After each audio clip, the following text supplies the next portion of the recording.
The amazing game of football, from the big hits to the touchdowns to the celebrations and the breathtaking wins, this game has been prosperous for the last 100 or so years.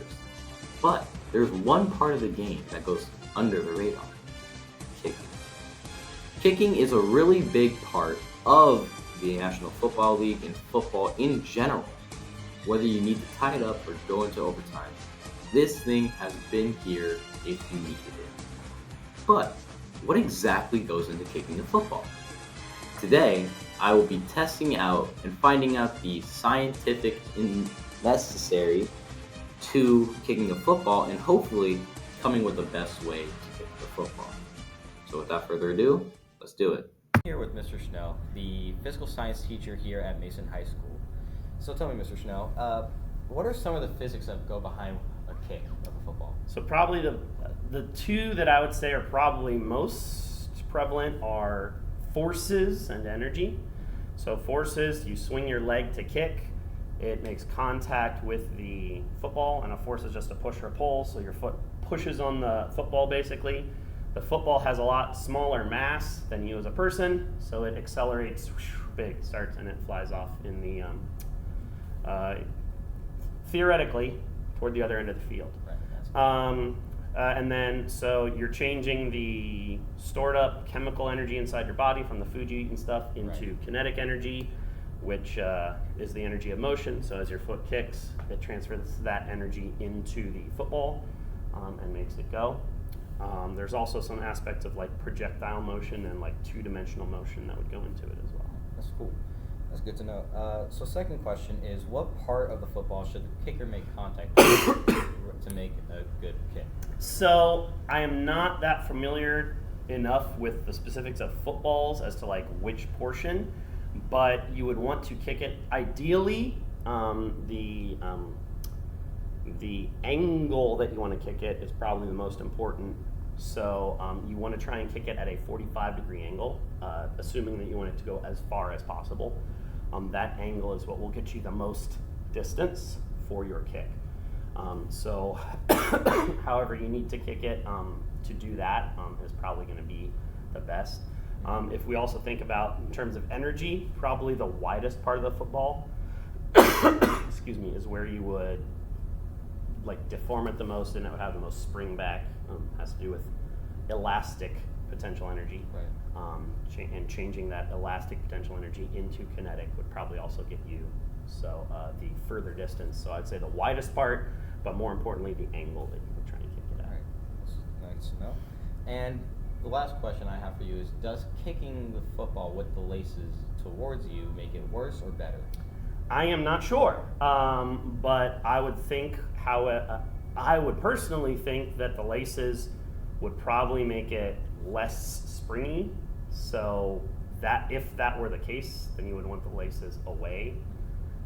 But I don't have enough specifics. That's something that you might need to research, or you might need to research more to figure out, because I don't know.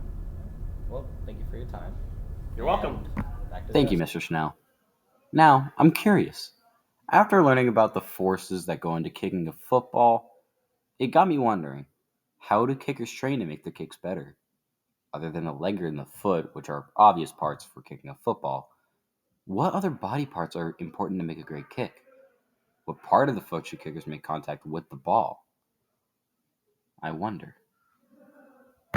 To ask some more questions, I'm here with Coach Kastner, the head coach of the varsity team. So tell me, Coach Kastner, how do kickers train to make their kicks better during practice? I think, obviously, if you're saying just during practice, they always start with a warm-up. They try to be the first ones on the field. And when they do their warm-up through stretching and mobility, then they start their leg swings, and then they start to strike the ball, because we typically use our first 10 to 20 minutes of practice for special teams. So they start to warm up there, and then that's when they start to try to make sure that they're hitting their spots and obviously strike the ball where they need to strike it to get it up quick and through the goalpost. Right. Okay. So other than the leg and the foot, what other body parts are necessary to train to make good kicks? I mean, I think it's a total body action, to be honest. I mean, everybody says you think it's just lower leg, but it's hip, it's core.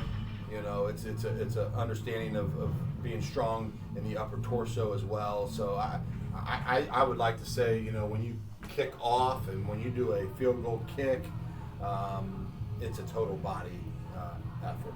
Right. And what part of the foot should the kickers make part of the ball? Because there's been debates where either you kick with the front of your foot or the side of your foot. It's typically, I would say 95, 98% is the inside part of your foot. The old time just toe kicking is not around as much. We do see it for kickoffs. You'll see it every once in a while, people toe kick it. But for the most part, it's the inside part of your foot. All right. Thank you so much. Back to the desk. Now that we've gained a lot of insight on how to kick a football, what part of the football we should kick it with, it's time for our experiment. I wonder what part of the football is the best to ensure a good and effective kick. So I took it out to the freshman football field to test out my theory.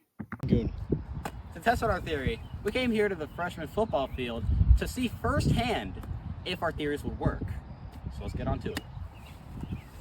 Helping us with our theories, we have Kyler Cordes, a man who knows a thing or two about kicking, to help us with our experiment.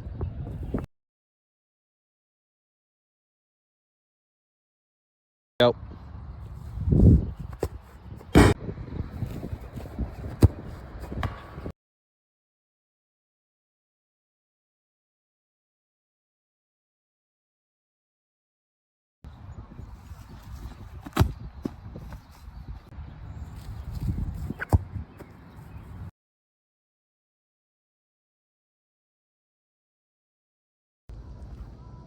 Don't move your leg.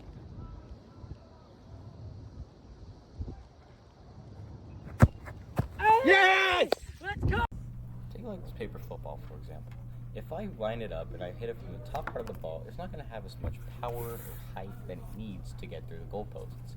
But if I do have it in the bottom as well, then it's not, again, going to have enough power or the height it needs. It's going to actually have too much height and not enough power. So what you want to do is you want to put it like right here to the bottom part so it can get that height, but also not too bottom so you can also get that power and the strike that you need. And that would give it